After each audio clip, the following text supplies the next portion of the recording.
Imagine waking up one morning hearing voices. Voices that tell you things, important things, maybe warnings, maybe prophecies, maybe just pure chaos at 3 a.m. while everyone else is asleep. Now imagine this is happening to you in ancient Egypt, 3,000 years ago. You don't have a diagnosis. You don't have medication. You don't have a therapist named Dr. Keller who charges $120 an hour to nod slowly and say, "And how does that make you feel?" What you have is a priest, a goat, and a very serious ritual. And here's the wild part. Depending on where and when you lived, that might have actually been not the worst thing, or it could have been absolutely horrifying. Because how a society treats its most vulnerable people, that tells you everything about that society. Everything. Let's start with prehistoric humans because, yes, we actually have evidence of how they dealt with mental illness, and it is immediately insane. Archaeologists have found skulls thousands of years old with holes in them. Not battle wounds, not animal attacks. Clean, deliberately carved holes. Some of these skulls even show signs of bone regrowth around the edges, which means the patient survived the procedure. They lived with a hole in their head, intentionally put there. This is called trepanation, and it is exactly as metal as it sounds. The working theory? They were letting the evil spirits out, literally drilling an exit door for the demon living in someone's skull. Got bad headaches? Demon. Hearing voices? Demon. Acting erratic and strange? Demon. Obviously. Demon. Drill the hole. Boom. Done. Next patient. And here's the thing that really messes with you when you sit with it. Trepanation actually survived for thousands of years across completely unconnected civilizations. Ancient Peru, ancient Greece, medieval Europe, sub-Saharan Africa. Completely separate cultures, no contact with each other, all independently arriving at the conclusion that the solution to mental disturbance was to put a hole in someone's head. That either says something profound about shared human intuition, or it says something deeply concerning about shared human problem solving. Possibly both. Now let's talk about ancient Mesopotamia, because this is where things get really interesting really fast. In ancient Babylon and Assyria, mental illness was not a medical problem. It was a spiritual accounting problem. If you were suffering psychologically, it meant the gods were mad at you. Specifically, it meant you had violated some divine law, broken a sacred contract, or deeply offended a deity, and now you were paying the price. This was called the hand of a god doctrine. Your madness was literally the hand of a specific god pressing down on you, which, honestly, if you've ever had a panic attack, the phrase, "it felt like something was pressing down on me," does hit a little close to home. Not defending the theology here, just noting the metaphor holds up. The treatment involved priests called ashipu, who were essentially ancient forensic spiritual investigators. Their job was to figure out which god you'd angered and how badly. They would examine your symptoms, your dreams, your behaviors, cross-reference them against massive clay tablet databases of divine offenses and their corresponding punishments, and then prescribe a ritual cleansing. And look, and before we laugh too hard, see, these priests were genuinely trying to help. They weren't monsters. They were working with the best explanatory framework available to them, and their diagnostic tablets, incredibly detailed. They described symptoms we would today recognize as schizophrenia, epilepsy, depression, mania. They were observing carefully and systematically. They just had the causal mechanism completely wrong, which in the grand tradition of medicine is a completely normal phase to go through. Egypt is where things take a slightly more interesting turn, and I say interesting like someone who has just found out that ancient Egyptians were arguably more progressive about mental health than a large portion of the modern world. Egyptian medical texts, particularly the Ebers papyrus from around 1550 BC, actually described mental and emotional disorders as conditions of the heart and uterus, which, anatomically, miss by quite a bit. But crucially, they treated them as medical conditions rather than purely spiritual ones. Egyptian physicians would prescribe things like herbal remedies, lifestyle changes, rest, social activities. There are accounts of patients being taken to temples not just for prayer, but for what we might call environmental therapy. Calming surroundings, music, gardens, activities designed to soothe an agitated mind. There was an ancient Egyptian temple complex dedicated to the healing god Imhotep, where mentally distressed individuals would come, sleep in the sacred precinct, and receive dream interpretations that were meant to guide their healing. This is incubation therapy. You are being prescribed therapeutic dreams in a peaceful garden setting. That is genuinely more chill than a lot of modern psychiatric facilities. I'm just saying. Egypt also had a concept that some mental disturbances came from the heart being too full or too empty, almost precursor ideas to what we'd understand as mood disorders. Not quite right, but in the right neighborhood, pointing at the right building, wrong floor. Now we cross the Mediterranean, and we have to talk about ancient Greece, because ancient Greece is where things get philosophically fascinating and also occasionally horrifying in that specific ancient Greek way, where everything is very smart and also somehow involves suffering. The Greeks had two competing frameworks for mental illness, and they were at war with each other for centuries. Framework 1, the divine explanation. Mental illness was sent by the gods, specifically as punishment or as a form of divine communication. This was actually considered by some Greeks to be almost a privilege. Madness sent by the gods could mean the gods were speaking through you. Oracles were mentally extraordinary by definition. Some forms of what we would now call altered mental states were considered prophetic gifts. Plato himself wrote about 4 types of divine madness: prophetic madness, ritual madness, poetic madness, and erotic madness, all of which were considered superior states to ordinary rational thought. In Plato's view, a totally sane, completely rational person might actually be spiritually limited.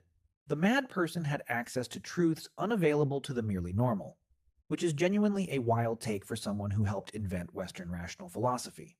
But, okay, Plato, do your thing. Framework 2, the medical explanation. Hippocrates, the doctor, the oath guy, directly and explicitly rejected the divine explanation for mental illness. In his text, On the Sacred Disease, written about epilepsy but with implications across all mental conditions, Hippocrates argued that mental disturbances were diseases of the brain caused by physical imbalances, specifically an imbalance of the 4 humors: blood, phlegm, yellow bile, and black bile. This is where we get melancholy, from the Greek melas, meaning black, and chole, meaning bile. Depression was literally called black bile disease because they thought you had too much of it. Was that correct? No. Demonstrably no.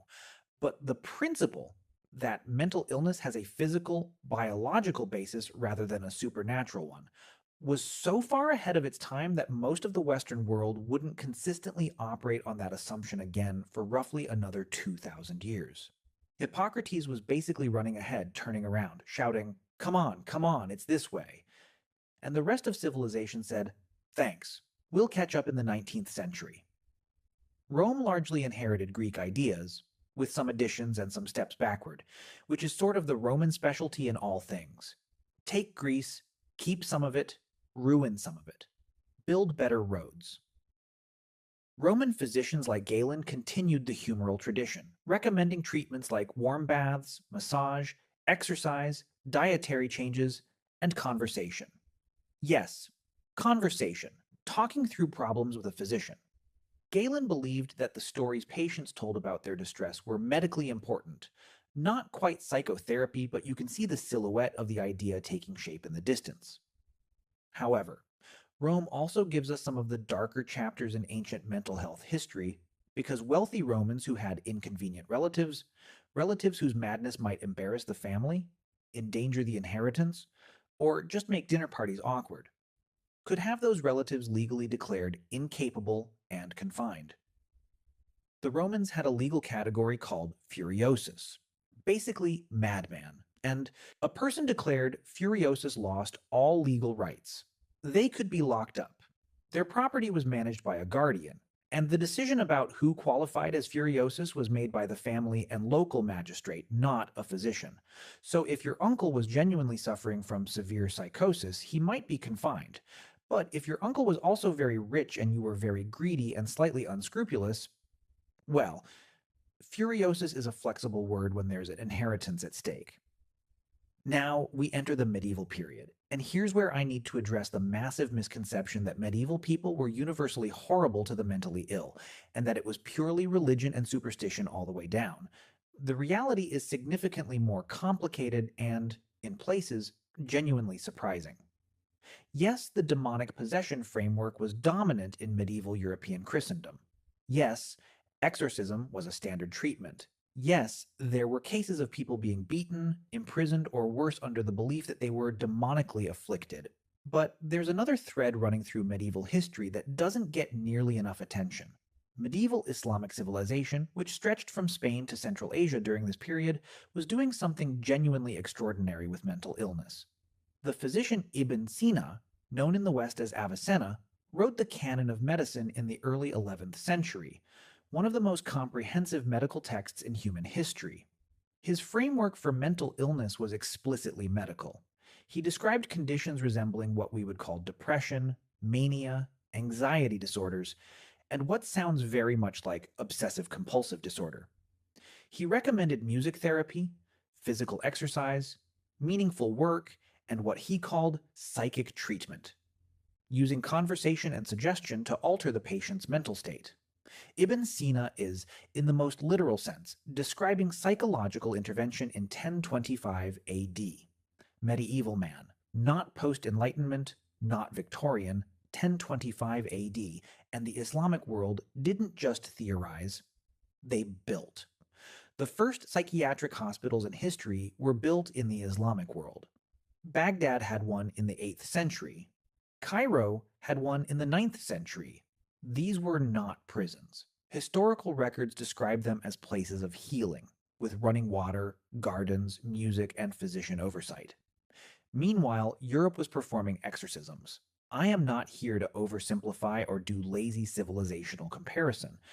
There was tremendous variation within both traditions, and both had their failures. But the selective emphasis on medieval darkness while ignoring medieval Islamic advancement in mental health care is a genuine gap in how this history usually gets told. Back in medieval Europe, the situation was genuinely mixed. While the possession framework dominated theology, many ordinary people and local communities dealt with mental illness in ways that were pragmatic rather than theological. Someone in a village who was clearly disturbed but not dangerous was often simply incorporated into community life. They were known, they were fed, they were watched over, not treated, not cured, just included. There is a long historical tradition of communities building a kind of informal tolerance around individuals who were different in their minds. It was never romanticized. It was hard. It was imperfect. People with severe psychosis suffered enormously. But the image of medieval communities uniformly casting out or destroying mentally disturbed individuals is not accurate either. There were also pilgrimage sites specifically dedicated to healing mental illness. The town of Geel in Belgium is perhaps the most remarkable example. A town that, from at least the 13th century onward, operated a community foster care system for mentally ill individuals who came as pilgrims and stayed. Local families took them in. They participated in daily life. They worked alongside family members. This system ran for centuries. It still runs today. Geel, Belgium, has an unbroken tradition of community-based mental health care that is over 700 years old, predating professional psychiatry by half a millennium. 700 years. If a modern mental health reformer proposed a Geel-style community integration model today, they would be celebrated as visionary. The people of a small Belgian town figured it out in the 1200s and just quietly kept doing it. Then comes the early modern period, and things in Europe get notably worse before they get better. The 16th and 17th centuries saw the rise of the institution, large-scale confinement of the mad, the poor, the criminal, and the simply inconvenient, all lumped together under one roof. The most famous of these is Bethlem Royal Hospital in London, shortened colloquially to Bedlam, a word that has entered the English language as a synonym for complete chaos. You do not get a word adopted into everyday language to mean unhinged disorder unless the place it came from was genuinely, vividly, catastrophically unhinged. Bethlehem in the 17th century charged admission for members of the public to come and observe the patients. As entertainment, you could visit on Sundays, bring the family, point at the mad people. This was a popular leisure activity in Restoration London. Let that land for a second. Watching people in mental distress was a day out. There are records suggesting Bethlehem received thousands of visitors annually for this purpose in its worst period. The level of remove required to do that, to watch a human being in profound suffering and experience it as spectacle, is itself a kind of collective dissociation that says something very dark about how thoroughly the mentally ill had been dehumanized. The 18th century begins to turn the tide, slowly, and with the usual historical asterisks. The Enlightenment brought new emphasis on reason, observation, and the dignity of the individual. A few key reformers began arguing that the mentally ill were not subhuman, not demonic, not entertainment, but sick people who deserved humane care. Philippa Pinel in France famously, perhaps apocryphally, but the story stuck, ordered the chains removed from patients at the Bicêtre asylum in Paris in 1793. He argued that mental illness was a disease of the mind, that patients could recover, and that brutal confinement was counterproductive to that recovery. In England, William Tuke established the York Retreat in 1796, a Quaker institution run on the radical premise that mental patients should be treated with kindness, dignity, and moral support. No chains, no isolation dungeons, fresh air, useful work, social interaction.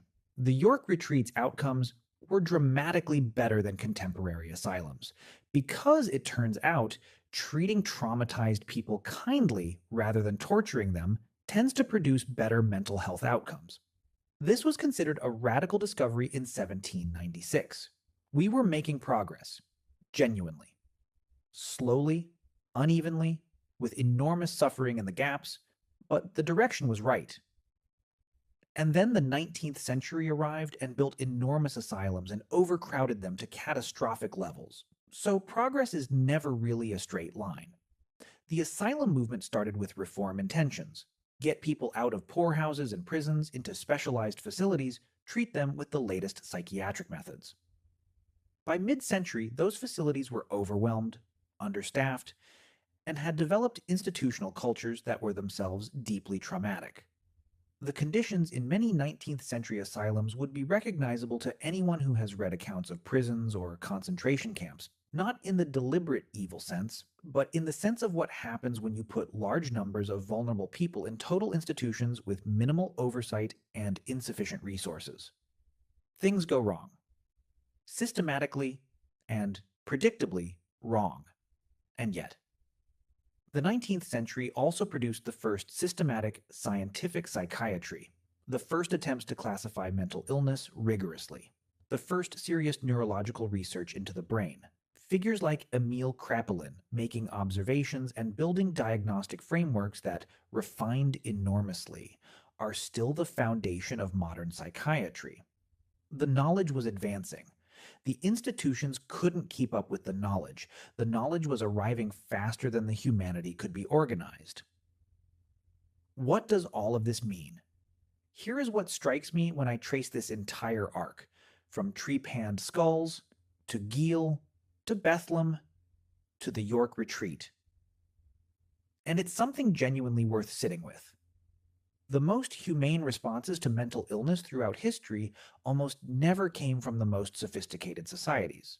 They came from communities that had no choice but to include their disturbed members, from reformers who simply applied basic empathy against institutional resistance, from traditions like Geel that operated on the radical premise that mentally ill people are still people and can still contribute and still belong. The sophisticated responses, the grand theories, the institutional systems, the scientific frameworks, were sometimes brilliant and sometimes catastrophic. Intelligence and expertise are not sufficient. Humanity is not automatically distributed with education. Ancient Babylon got the cause wrong, but tried genuinely to help. Rome got the biology half right and built legal systems that could be weaponized. Medieval Europeans persecuted and also built Geel. The Enlightenment brought dignity and also eventually produced overcrowded asylums. Every era thought it was the era that finally understood. The previous generations were primitive, superstitious, cruel. We know better now. And we do know better now in real and important ways. We have treatments that work. We have scientific frameworks that have validity. We have legal protections. We have a global conversation about mental health that would have been literally unimaginable in most of the periods we've discussed. But the gap between what we know and what we actually do with that knowledge, the gap between our scientific understanding and the humanity with which we implement it, that gap is not a new problem. That gap has been there since the first physician removed a patient's chains in 1793, and everyone around him thought it was insane to do so. The knowledge has always run ahead. The humanity has always had to be argued for, fought for, demonstrated through outcomes. The question that every generation has faced and that we face right now is not only what do we know about mental illness, it is what do we believe the mentally ill deserve? That's the question that determines everything. And the answer to that question is not found in textbooks or clinical studies. It is found in the same place it was found in Geel in the 13th century, and in Avicenna's writing in 1025, and in William Tuke's retreat in 1796. It is found in whether or not you are willing to look at a person who is suffering in a way that makes you uncomfortable and still say, this is a person. This person belongs here. This person is worth the effort. That has been the hard part throughout history. It remains the hard part now,